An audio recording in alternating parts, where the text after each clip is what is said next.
가을 하늘이 아름다운 요즘 모두 잘 지내고 계신가요?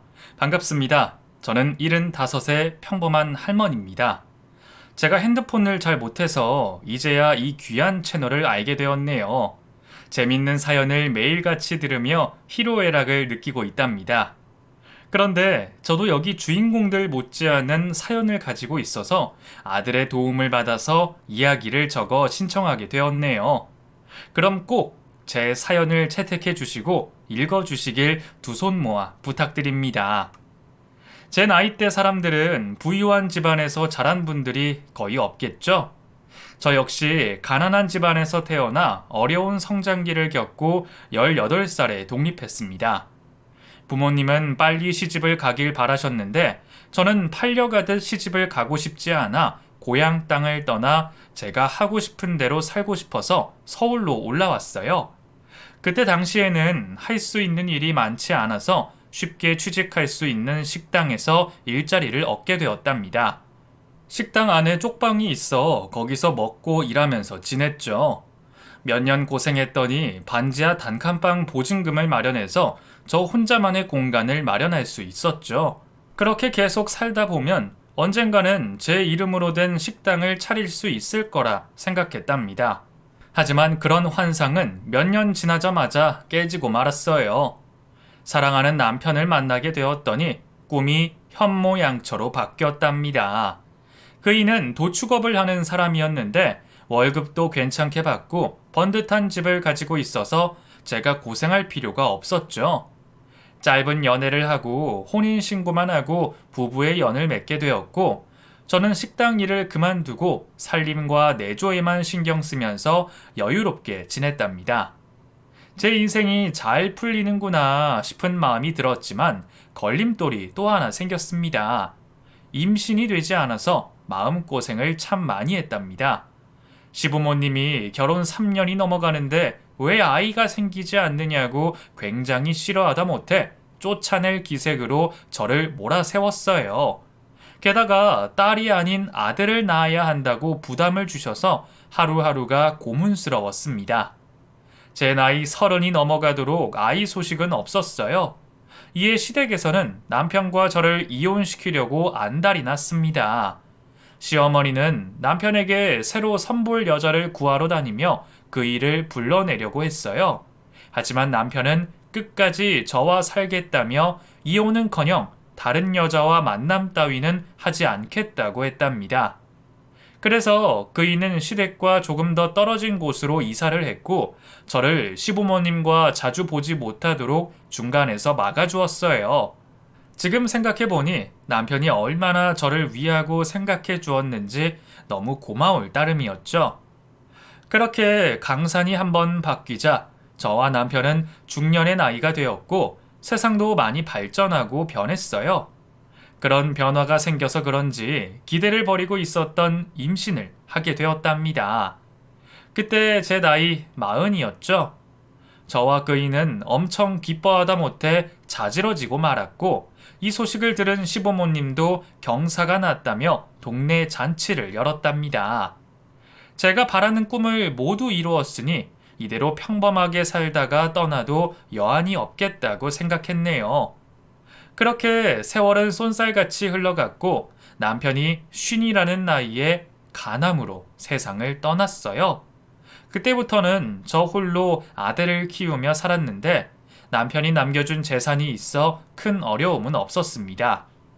아들 녀석은 누굴 닮았는지 공부를 꽤 잘해서 중고등학교 시절에 우등생으로 뽑혔어요. 그래서 저는 학교에 자주 불려가 선생님의 칭찬을 듣게 되었답니다. 그렇게 공부에만 열중한 아들은 명문대에 입학했고 거기에서도 장학금을 한 번도 놓치지 않는 장학생이었어요. 아들은 이성 친구에게 한 번도 눈을 돌리지 않고 자기가 맡은 공부에 충실했죠. 대학을 졸업하고는 학교 교수님들이 대학원을 추천해서 석사 과정까지 받게 되었습니다. 아들은 공부가 재밌었는지 한 번도 힘든 내색을 하지 않고 자기 미래를 위해 최선을 다했네요. 아들은 30이 되어 모든 과정을 마치게 되었고 대기업 연구소에 취직하게 되었습니다. 거기에 들어가기 엄청 힘들다는데 그걸 제 아들이 해냈으니 저의 기분이 하늘을 나는 것 같았어요. 이후 아들은 연구소에서 밤을 지새우는 날이 너무 많아서 제가 그곳으로 반찬을 싸서 나를 정도였답니다. 이렇게 살다가는 결혼도 안 하고 평생 연구에만 몰두할 것 같아 크게 걱정이 되었죠. 그런데 제 예상과 달리 아들은 저 몰래 연애를 오랫동안 해왔더라고요. 어느 날 갑자기 집안에 여자를 데리고 왔는데 결혼하고 싶은 여자라고 서프라이즈로 소개를 했답니다. 어머, 유준아, 너 만나는 여자가 있었니? 맨날 연구소에서 연구만 하는 줄 알았더니 언제 이렇게 예쁜 아가씨를 만난 거야? 그러게, 쑥스럽네, 엄마. 처음 뵙겠습니다. 김미나라고 해요, 어머님. 네, 반가워요. 아유, 아가씨가 참 곱네.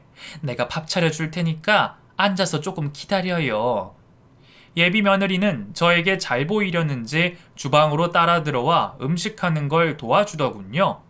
첫 만남이었지만 제 마음에 쏙 들어서 빨리 아들과 결혼했으면 좋겠다고 생각했어요. 그래서 얼마 뒤 상견례를 하게 되었는데 며느리 집안이 꽤 잘 사는 것 같았습니다. 사돈 내외가 입고 온 명품 옷과 가방, 그리고 보석들이 눈에 번쩍번쩍 거리더라고요. 들어보니 서울 강남에서 살고 있다고 했고 사업체를 운영하는 재력가라고 소개했답니다. 아들이 결혼하는 건 좋았는데 집안 배경이 너무 차이가 나는 것 같아 걱정이 되더군요. 저기 사돈, 제가 애들 신혼집을 마련할 수는 있지만 강남까지는 힘들 것 같아요.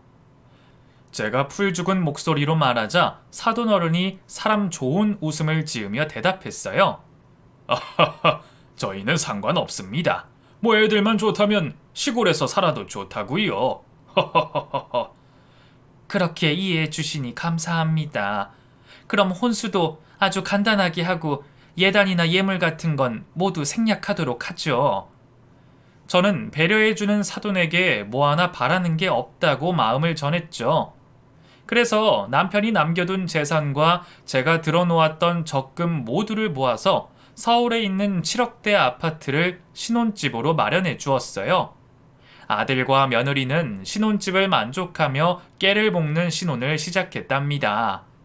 저는 괜히 신혼을 방해할까봐 아들 집을 거의 찾아가지 않고 연락도 뜸하게 했어요. 그런데 아들과 며느리는 결혼 후 석 달 동안 제 집에 오지도 않았고 안부 전화도 주지 않았답니다. 섭섭한 마음이 들어서 문자로나마 아들에게 보고 싶다고 보내면 하루 정도 있다가 바쁘니까 다음에 만나자고 답장이 왔답니다. 며느리는 아예 제 문자를 씹어버렸어요. 요즘 며느리들은 공주처럼 떠받들어야 한다는 말을 듣긴 했지만 이 정도로 경우가 없을 거라고는 상상도 못했네요. 제가 수없이 연락해서 사정하다시피 해서 얼마 뒤에 신혼집을 방문하게 되었고 아들이 어떻게 사는지 구경할 수 있었습니다. 그런데 생각보다 살림도 깔끔하고 음식도 잘해 먹고 사는 것 같아 안심이 되더군요. 며느리가 고생이 많은 것 같아 칭찬과 위로의 말을 전했습니다. 새아가, 아유 고생이 많다. 이렇게 집이 번쩍거리게 관리하고 남편 내조하느라 애 많이 쓰는구나. 네? 저 살림 안 하는데요? 이거 다 도우미 아줌마가 해놓고 간 거예요. 어머님도 참. 저는 살림 같은 거 할 생각이 없습니다. 집에서도 설거지 한번 안 해보고 자랐다고요. 뭐라고? 그럼 내 아들이 버는 돈으로 파출부를 쓰는 거야? 새애기 넌 직장 다니는 사람이 아니잖아. 너 전업주부 아니니? 그럼 당연히 살림을 배우고 남편을 내조해야지. 왜 비싼 돈을 써가면서 도우미를 쓰는 거야? 제가 잔소리를 하자 바로 인상을 구기며 손가락으로 귀를 후비더라고요. 아, 뭐래. 어머님, 요즘 세상에 누가 자기 손으로 살림을 해요. 못 사는 집이나 그렇게 하지. 저는 그렇지 않잖아요. 그리고 강남에 신혼집을 얻지 못한 것도 억울한데 이 변두리에서 살림까지 하고 살면 제가 너무 손해잖아요. 어머님도 양심이라는 게 있으시면 생각 좀 하고 말씀하세요. 뭐야? 어떻게 그런 말을 아무렇지 않게 하니? 어머님, 이렇게 연락도 없이 찾아오신 것도 모자라서 저를 훈계하시려는 거예요? 아, 스트레스 받아. 요즘 며느리들이 할 말은 다 한다더니 제 며느리도 예외는 아니었습니다. 며느리는 제가 방문했음에도 식사는커녕 과일 하나도 내오지 않았어요. 제가 너무 꼰대 같아서 그런 것인진 모르겠지만 며느리가 기본이 안 된 것 같았죠. 그래서 저는 며느리를 앉혀두고 하나부터 열까지 가르치려고 들었어요. 파출부를 그만 쓰고 직접 살림을 하고 아들 내조를 하라고 전했고, 어른이 집에 왔으면 따뜻한 차라도 한 잔 대접하는 게 예의라고 말했죠.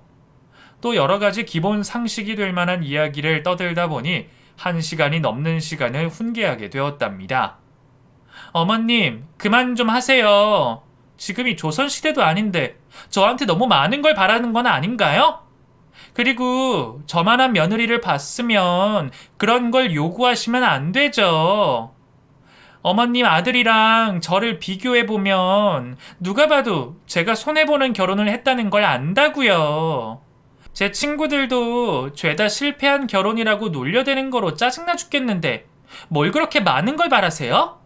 그리고 어머님, 저희 집안이 어떤 집안인지 모르세요? 나중에 그이가 연구소에서 나와서 사업이라도 하게 되면 그 사업 자금을 누가 대줄 것 같아요? 당연히 저희 부모님이 해주실 거라고요. 어머님, 눈앞에 나무를 보지 마시고 멀리 숲을 보세요. 이제 저에게 어떻게 대해야 할지 대충 감이 잡히시나요? 그렇게 잘난 체하며 말을 하는데 뭐라 대답하지 못하겠더라고요. 제 아들을 위해서라도 큰 소리를 냈다간 곤란해질 것 같아서 며느리 말을 듣고 가만히 참고 말았죠. 아들의 신혼집을 찾아간 게 1년에 2번이 전부였고, 애들이 제 집을 찾아온 것도 2번뿐이었어요. 그것도 밥만 먹고 일어나는 바람에 아들과 깊은 대화 한마디를 해보지 못했답니다. 아들도 결혼하고 이전과 많이 달라졌어요. 며느리에게 푹 빠진 건 당연하고 며느리의 말대로 움직이고 행동하는 것 같아 보였죠. 섭섭하고 서운하고 조금 화가 나기도 했지만 사랑의 콩깍지가 씌어서 그런가 보다 하고 이해하고 넘어갔답니다. 아들을 장가 보내고 외로운 시간을 보내는 와중에 좋은 소식 하나가 들려왔어요. 며느리가 임신을 했다는 아주 기쁜 소식이었죠. 이에 저는 며느리 먹일 보양식 몇 가지를 만들어서 찾아가려고 했습니다. 그런데 아들과 며느리는 주말인데도 제 전화를 받지 않았어요.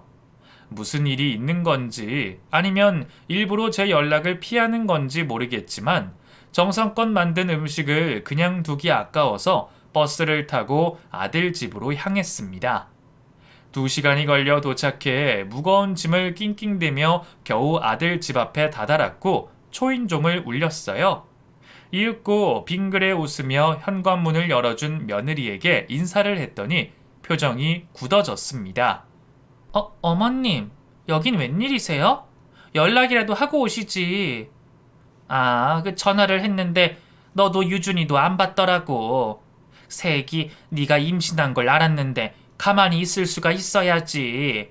내가 너 주려고 그 보양식 좀 만들어 왔다. 아, 그래요? 그런데 어쩌죠? 오늘 집안에 손님들이 오셨어요. 유준 씨는 연구소에 나갔고요. 아마 밤늦게 들어올 텐데. 그 말은 즉슨 저를 집 안으로 들이지 않겠다는 말로 들렸죠. 그래서 전 낑낑대고 들고 온 음식을 전해주고 바로 발길을 돌렸습니다. 어머님, 다음부터는 연락하고 오세요. 연락이 안 되면 오시지 마시고요. 그래. 괜히 방해해서 미안하구나. 그럼 이만 갈게. 결국 싫은 소리 한마디 못하고 집으로 돌아왔습니다. 그래서 다음부터는 연락하고 찾아가려고 했는데 아들과 며느리는 제 전화를 계속 받지 않았고 가끔 아들의 안부 전화만 왔답니다. 유준아, 네 처 잘 지냈니? 태교는 잘하고 있는 거야? 잘하고 있어. 엄마 지난번에 연락 없이 그냥 찾아오셨다며? 응, 새애기한테 음식도 주고 네 얼굴도 볼 겸 해서 들렀다. 아들이 저를 문전박대한 며느리를 혼냈을 거라 생각하고 다음 말을 기다렸습니다. 엄마, 다음부터는 연락이 안 되면 찾아오지 마. 집사람이 그런 거 질색한다고. 뭐야? 그럼 내가 잘못했다는 거니? 너나 새애기나 내 전화를 안 받는데 어떻게 하니? 난 네 엄마야. 가족이란 말이야. 그건 알겠는데 어쨌든 지금은 내가 결혼해서 독립한 상황이잖아. 아무리 모자지간이어도 예의라는 걸 지켜야 해. 그리고 전화를 안 받는 게 아니라 못 받는 거야. 내가 얼마나 바쁜지 알면서 그런 걸로 불만을 가져? 게다가 집사람도 태교한다고 운동하고 책 읽고 음악 듣고 하는 게 많은 사람이야. 똑똑하고 예쁜 아기 낳으려고 노력하는 중이라고. 그러니까 엄마가 이해를 해야 하는 게 당연한 거 아니야? 우리보다 어른이면 사리 판단을 좀 하라고. 유진이, 너 내 아들 맞니? 어떻게 그런 식으로 말할 수가 있어? 엄마 너무 서운해서 눈물이 날 것 같다. 몇 마디 했다고 무슨 눈물이 나온다고 그래. 엄마, 요즘 시어머니가 신혼집에 찾아오는 거 좋아하는 며느리가 어디 있어. 길 가는 사람 붙잡고 물어봐. 시어머니가 막무가내로 쳐들어오면 누가 좋아하겠냐고. 그러니까 좀 자제해줘. 정말 너무하는구나. 그럼 이거 하나만 묻자. 사돈댁도 너희랑 왕래를 거의 안 하는 거야? 너 장인 장모랑도 연락을 나처럼 거의 안 하니? 아이, 짜증나. 몰라. 나 바쁘니까 이만 끊도록 해. 아들은 퉁명스러운 목소리로 전화를 끊었고 저는 참아왔던 서러운 눈물을 흘렸답니다. 하늘 아래 유일한 피부치가 이런 식으로 속상하게 만드니 인생이 허무한 느낌이었네요. 어찌되었든 시간은 흘러갔고 며느리는 예쁜 공주님을 출산한 소식을 전해주었답니다. 그 말을 듣자 지난 섭섭함은 흔적도 없이 증발하고 기쁨만이 제 감정을 꽉 채워주었네요. 산후조리원에 있는 며느리를 위해 전복죽과 단팥죽을 맛있게 쑤어서 바리바리 들고 찾아갔습니다.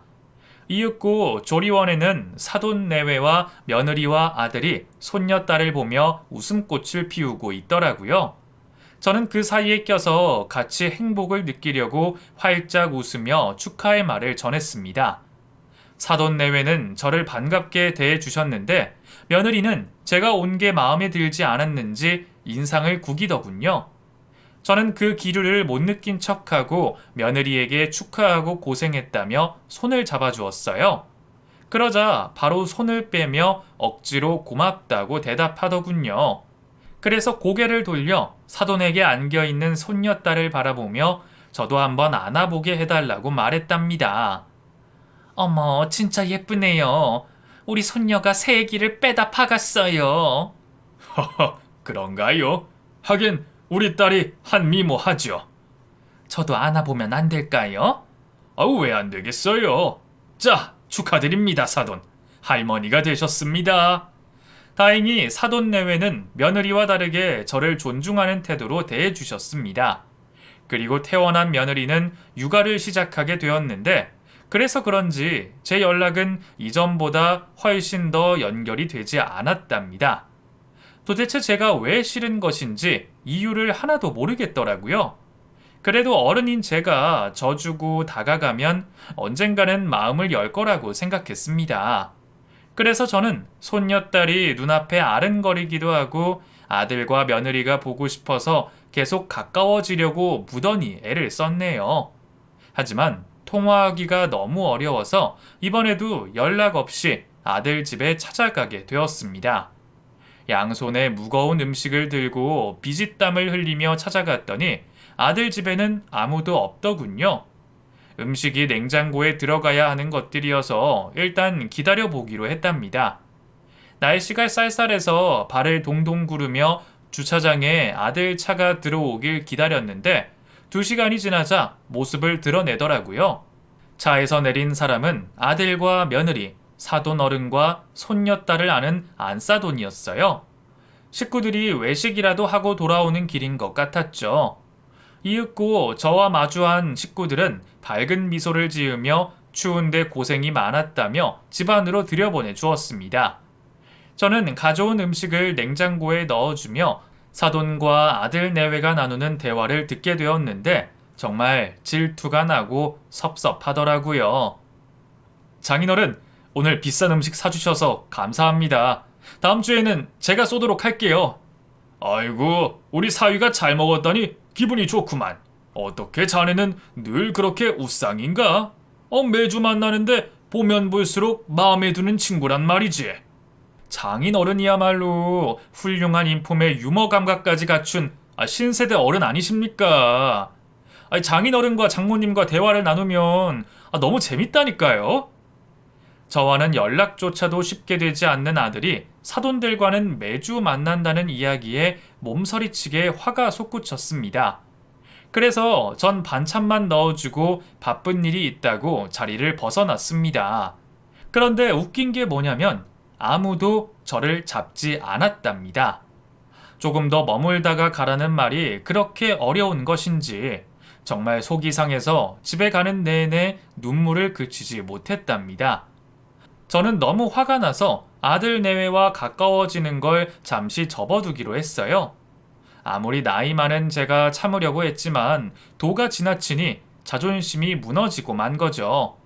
그래서 전 다른 취미 활동을 하려고 동사무소에서 무료로 운영하는 컴퓨터 교육과 글쓰기 수업을 들으며 여가를 즐기게 되었고 혼자 사는 삶에 적응해 나갔습니다. 그런데 얼마 뒤 며느리에게서 전화가 걸려왔어요. 저는 바보처럼 반가운 마음에 전화를 바로 받았어요. 응, 새아가. 며느리는 인사도 없이 바로 용건을 말하더군요. 어머님, 지금 바쁘세요? 응? 지금 수업 들으러 가는 길인데, 내가 요즘 동사무소에서. 됐고요. 지금 올 수 있어요, 없어요?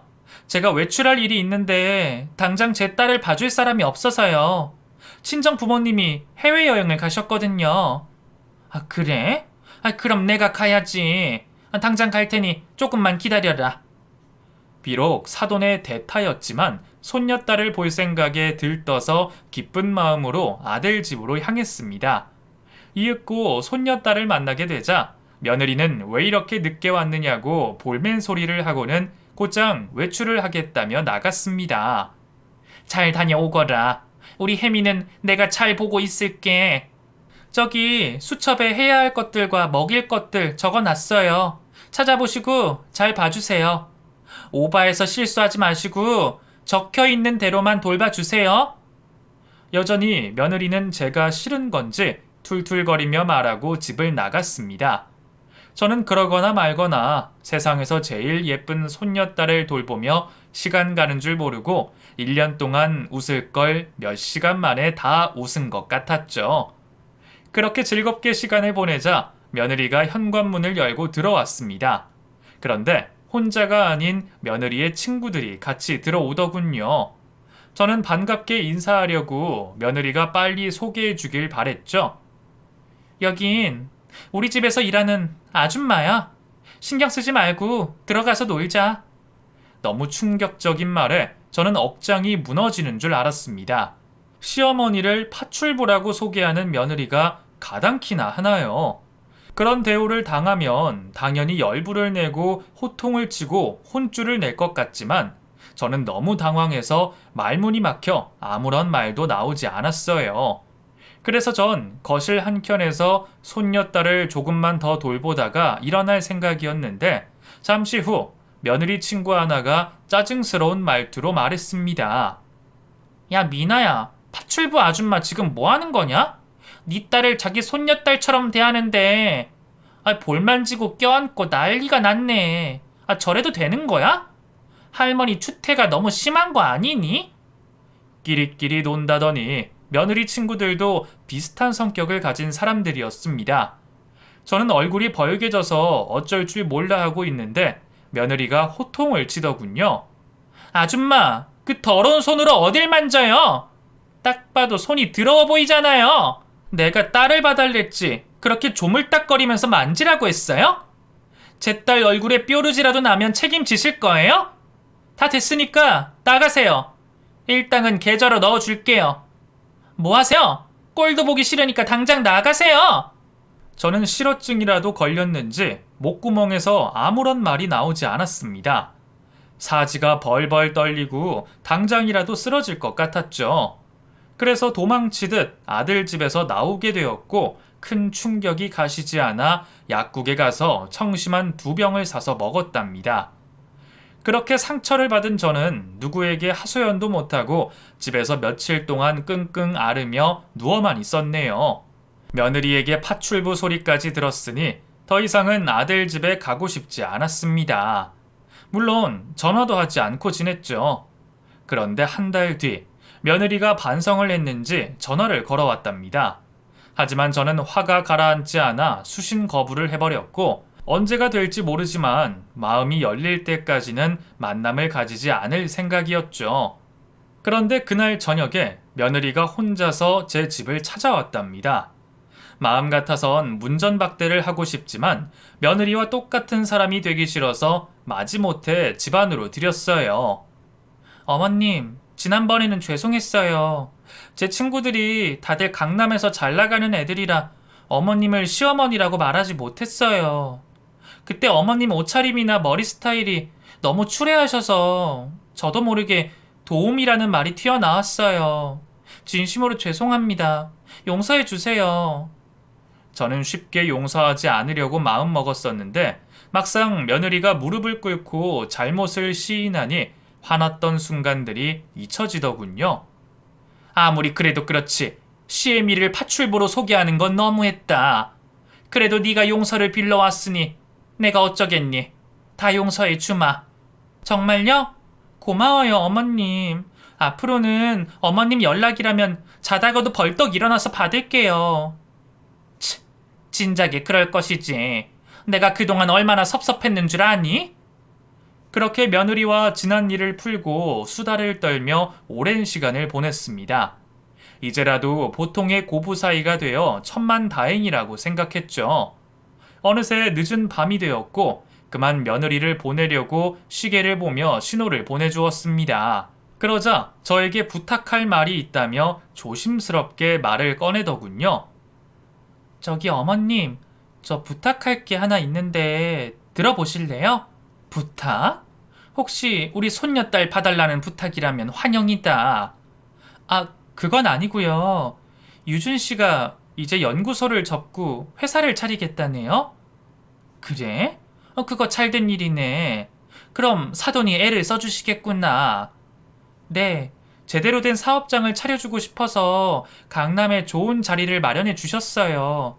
그런데 사업 자금이 조금 부족하다네요? 저희 아빠가 능력이 없어서 그런 게 아니라 회사에 돈이 묶여 있대요. 그래서 말인데 어머님이 나머지 돈을 빌려주시면 안 될까요? 아빠가 금방 갚아주실 거예요. 돈을 빌려달라고? 그런데 어쩌냐? 이 집 담보로 대출받은 게 있어서 추가 대출이 안 될 텐데. 어머님, 그럼 이 집을 파시는 건 어떠세요? 여기 어머님 혼자 사시기에 너무 넓잖아요. 뭐라고? 내가 가진 게 이 집뿐인데 어딜 가서 살라고? 어머님, 요즘에는 요양원이 그렇게 잘 되어 있대요. 잠시만 거기 가서 지내시면 안 될까요? 대신 한두 달 뒤에 이 집보다 좋은 곳으로 마련해 드릴게요. 요양원? 꼭 그렇게까지 해서 유준이 사업을 시켜야겠니? 안 되겠다. 내가 걔한테 연락을 해본마. 안 돼요, 어머님.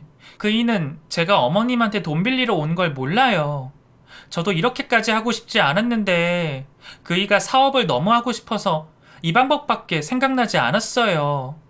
어머님이 요양원에서 한두 달만 보내시면 다 해결되니까 그때까지 비밀로 해주세요. 저는 이 말도 안 되는 소리를 듣고도 마음이 자식에게 기울어졌습니다. 사업을 하고 싶다는 아들에게 작은 도움도 못 주면 그게 부모라고 할 수 있는지 깊이 생각했답니다. 그래서 저는 고민 끝에 집을 팔고 잠시 요양원에 들어가기로 결론을 내렸어요. 그래, 알았다. 내가 이 집 팔고 우리 아들 사업 자금으로 보태주마. 사돈이 한두 달 안에 돌려주신다고 했으니 그 정도도 못하면 애미겠냐. 내일 바로 부동산에 가서 집을 내놓도록 하마. 정말요? 역시 어머님은 참된 어른이세요. 진짜 현명한 결정하신 거라고요. 어머님 대신 집을 판 돈 저에게 입금해 주세요. 그이가 알면 속상해할 테니까 제가 다른 데서 구했다고 전하고 쓰도록 할게요. 아시겠죠? 그래, 알겠다. 나도 아들한테 요양원 간다는 말은 못하겠다.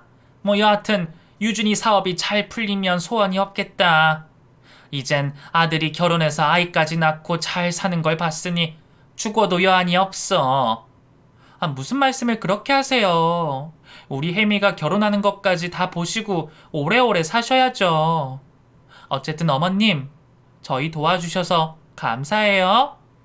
급기야 며느리는 저를 끌어안으며 고맙다는 말을 연신했고 아들에게 비밀에 붙여달라는 부탁의 말도 되풀이했습니다. 이튿날 저는 집을 내놓았고 사흘 만에 집이 팔려서 살림살이를 모두 정리하고 돈을 며느리에게 입금해 주었어요. 그리고 며느리가 소개해준 경기도 외곽에 있는 요양원에 입실하게 되었죠. 그런데 듣던 거와는 다르게 요양원이 매우 허름한 데다 악취가 조금 났습니다. 또 요양사들도 생각했던 것과 달리 아주 불친절했습니다. 입실한 노인들이 무슨 부탁을 하면 반말로 대답하는 건 기본에다가 귀찮으면 불러도 대답을 하지 않더라고요. 게다가 밥이 너무 맛이 없어서 매번 대충 끼니를 때우는 정도로만 먹었답니다. 일주일 동안 그곳에서 지냈더니 건강한 몸이 아파지는 기분까지 느껴졌죠. 한두 달 지내서 다행이지 그 이상 지냈다가는 없던 병이 절로 생길 환경과 분위기였습니다. 그렇게 요양원에 입실한 지 열흘이 지나자 처음으로 누군가 제 면회를 왔다며 요양사가 말을 전했고 저는 며느리라고 생각하고 자리에서 일어나 복도로 나갔답니다. 그런데 제 눈앞에 서 있는 사람은 제 아들이었어요. 아들놈은 저를 보더니 눈물을 폭포수처럼 쏟아냈습니다. 엄마, 유준아, 너 어떻게 알고 여기로 온 거야? 너에게 비밀로 하고 온 건데 말이야. 엄마, 미안해. 정말 미안해. 나 같은 불효자는 세상에 또 없을 거야. 얘가 왜 이래? 너 사업하느라 한창 바쁠 시간 아니야? 갑자기 찾아와서 왜 울고 난리야? 엄마, 집사람이 그 악마 같은 년이 거짓말을 한 거야. 난 사업 따위에는 관심도 없어. 사업장을 열었다는 건 모두 거짓이야. 뭐야? 그럼 세기가 왜 그런 거짓말을 했니? 너희들 도대체 무슨 문제가 있던 거야? 아유, 답답하다. 유진아, 그만 울고 진정 좀 해. 저는 아들의 손을 잡고 휴게실에 있는 자판기 앞으로 가서 시원한 음료수 하나를 뽑아주었습니다. 유준이는 음료수를 한 번에 입안에 털어놓고는 겨우 눈물을 멈추었어요. 엄마, 내가 그동안 여자한테 미쳤었어. 그년한테 미쳐서 눈이 돌아갔었어. 정말 바보 같지? 아유, 이 녀석아. 마누라한테 콩깍지가 씌어진 게 뭐가 어떻다고 그래? 아니, 그동안 엄마 연락을 피하고 만나지 않았던 건 모두 집사람이 시켜서 그랬던 거야. 나도 왜 그랬는지 모르겠어. 이게 가스라이팅이라는 건가 봐. 어쨌든 내가 정신을 차리게 된 건 엄마가 집을 팔아서 집사람한테 주고 요양원에 갔다는 사실을 알고 나자 정신이 번쩍 들더라고. 내가 이러고도 엄마 아들이라고 할 수 있는지 크게 후회했어. 그동안 아들 녀석이 저에게 딱딱하게 굴고 만남을 거절한 게 단순히 바쁘고 집이 멀어서가 아니라 모두 며느리가 뒤에서 조종한 거더라고요. 저는 지레 짐작을 하긴 했지만 아들의 말을 들으니 정도가 많이 심했던 것 같았습니다. 또 며느리의 집안은 강남에 사는 건 맞지만 모든 게 다 빚으로 얻은 것들이라고 하더군요. 거칠에 신경 쓰느라 2금융, 3금융, 사채까지 끌어다 생각 없이 돈을 펑펑 쓰며 사는 집안이었답니다. 며느리가 저에게 돈을 요구한 것도 사채업자들이 빚 독촉을 심하게 하는 바람에 저를 찾아와 알랑방귀를 끼어가며 돈을 뜯어간 거라고 전했어요. 아들은 이 사실을 며칠 전에 알게 되었고 한달음에 저를 찾아온 거였죠. 엄마, 진짜 미안해. 나 같은 건 아들 자격 없어. 나중에 천벌을 받더라도 달게 받을게. 무슨 소리야. 네가 왜 아들 자격이 없어? 넌 감성적인 애라 새애기한테 깊이 빠져서 그런 거야. 그러니까 너무 자책하지 마. 이제라도 모든 걸 바로 잡으면 되니까 걱정하지 마. 아들은 이미 이혼 소장을 보내고 왔다고 하더군요. 사기 결혼과 다를 게 없기 때문에 모든 걸 보상받을 수 있다고 말했답니다. 그래서 저는 사건 하나를 보태면 좋겠다 싶어서 며느리가 저를 친구들 앞에서 파출부 취급한 사실을 전했습니다. 뭐? 엄마한테 도우미 아줌마라고 한 것도 모자라서 햄이 얼굴 만진 것 가지고 승질을 냈다고? 나 참 어이가 없어서. 이년은 진짜 사람도 아니야. 내가 눈이 삐었지. 어쩌다 그런 여자를 사랑하게 됐는지. 미쳐버리겠어. 진정해라. 다 지난 일이라서 엄마는 괜찮어. 나는 너 속상하라고 한 말이 아니라 재판 때 이 이야기를 하면 도움이 될까 해서 해준 말이야. 당연히 도움되지. 당장 변호사한테 전화해서 말해줘야겠어. 그날 오후에 저는 아들의 손을 잡고 요양원에서 나오게 되었고 며느리를 쫓아낸 아들의 집으로 들어가게 되었어요. 우리 손녀딸은 새애기가 데려간 거니? 그년이 우리 딸을 방패로 이혼을 거부할 생각인가 봐. 그런데 절대 그런 일 없어. 엄마가 당한 수모와 빼앗긴 돈 모두 돌려받을 거야. 그리고 양육권도 내가 차지해서 우리가 키우도록 할게. 며칠 동안 아들의 집에서 지내며 재판을 기다리며 손녀딸을 만날 날을 기다렸습니다. 다른 건 다 빼앗겨도 손녀딸만큼은 절대 빼앗기고 싶지 않았죠. 그렇게 대망의 재판 날이 다가와서 저는 아들을 따라 법원으로 향했습니다. 그 자리에는 며느리와 사돈 내외가 모두 나왔더군요. 돈이 어디서 난지 모르겠지만 변호사를 2명이나 선임했더라고요. 며느리 측은 예상대로 절대 이혼할 수 없다며 반기를 들었고 변호사 둘이 입바른 소리로 판사님에게 짓거리더군요. 대충 돈 문제 때문에 이혼하는 건 바람직하지 않다는 말을 하더라고요. 하지만 자기들 빚을 갚기 위해 저희 집을 팔고 가져간 행위가 사기와 같다는 주장에 판사님은 저희 쪽으로 기울어지는 분위기였습니다. 결국 재판은 이혼이 성립되었고 위자료로 저의 재산과 정신적 위자료를 지급하라는 명령이 떨어졌습니다. 그리고 손녀딸 양육권 역시 제 아들이 가져오기로 선고를 해주셨죠. 그제야 막힌 속이 뚫려서 안도의 한숨을 쉬게 되었고 아들과 손녀딸을 제 품에 안고 법원에서 나왔답니다. 사돈 측은 저희에게 눈을 흘기며 불만 가득한 표정을 지었어요. 이윽고 며느리가 당당하게 말문을 열었습니다. 그깟 돈 몇 푼 때문에 이혼을 해? 이 거지 같은 새끼야. 그리고 뭐? 위자료를 지급하라고? 그런데 어쩌지? 우린 파산 신청해서 그 돈 꿀꺽할 거야. 이건 몰랐지, 이 등신아? 내가 너란 년과 결혼했다는 게 믿기지가 않는다. 이 버러지 같은 년.